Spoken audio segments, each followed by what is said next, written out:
Hello and welcome to part 6 of the Airworthiness Management and Aircraft Records series. My name is Jack Tunnell and I'm your host for this series. In part 6, I'll introduce you to the big picture of an airworthiness audit. The reason for the audit could be for a pre-buy, 135 conformity, IS-BAO certification, or simply someone's desire to make sure everything is on track. The start is all about gathering information about the aircraft. Get to know the person who has been tasked with airworthiness compliance for the aircraft. It can make your task much easier.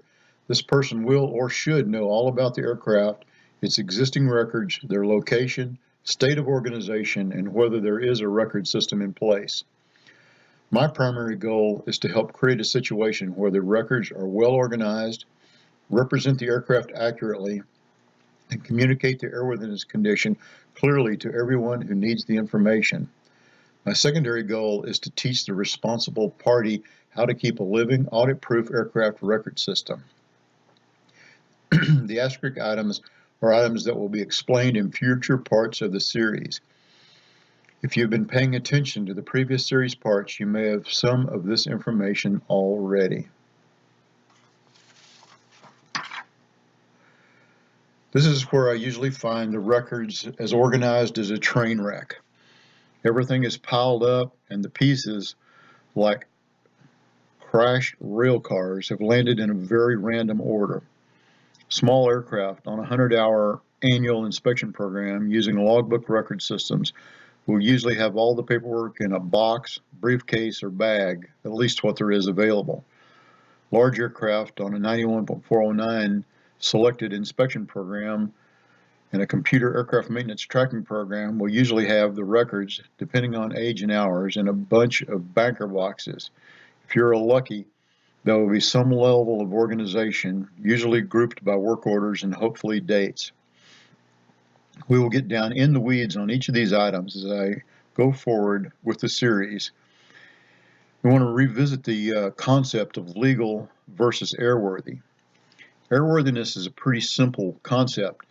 If an aircraft is in compliance with its properly altered type design and is a condition for safe flight, then it's airworthy. If the airworthiness certificate is missing, if the registration certificate is missing, the airplane can still be airworthy, just not legal to fly.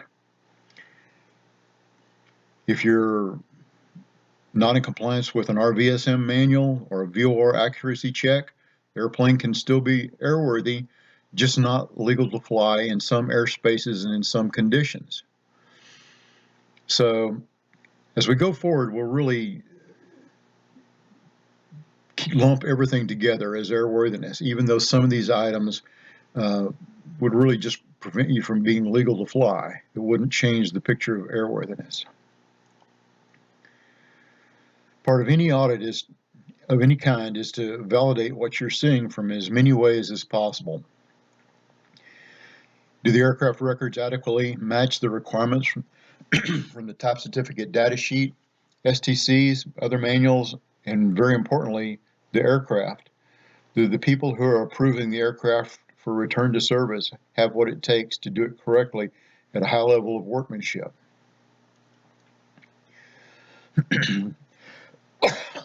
Excuse me. Once I've gathered up as much information as I can find, I knock out the easy stuff first. This should take minutes, not hours. If anything doesn't validate, that's a discrepancy to be dealt with later, unless you find your airplane doesn't match any of your records. You may have the wrong records package for your airplane, or vice versa. The foundation for everything is the serial numbers against the type certificate data sheet. Looking at the stack of records is what starts racking up time. There is an order to the audit, but you're really looking for everything as you look at individual records and documents. While reading each set of documents, such as an STC, you look for the requirements for flight manual supplements. You also look for installation instructions, cover letter, instructions for continued airworthiness, and possible placard requirements. You're constantly on the look for compliance evidence for inspections, airworthiness directives, service bulletins, and other requirements. Completion of the airworthiness directive research always comes last. Once I have the model numbers and serial numbers of the airframe, engine, and props, I'll print out the AD requirements for each. This gives me a list of what to keep an eye out for. I must have all the information about all the equipment on the aircraft to complete the AD research, which will include appliance or accessory airworthiness directives. When you get to this point, you should also have a complete and accurate equipment list. I can show you from a regulatory basis why this all should be happening at an annual inspection. Why doesn't it happen? Well, to quote a Jimmy Buffett song, is it ignorance or apathy? Well, I don't know and I don't care. I choose to believe, based on my talks with many pilots and techs, that the training just does not exist at an adequate level.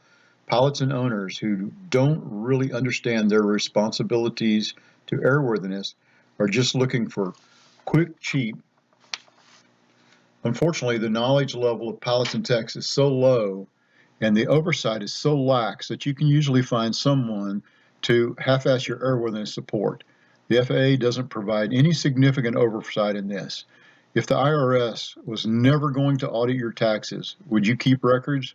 Probably not me. There is no doubt doing this right takes a lot of time, which equals expense.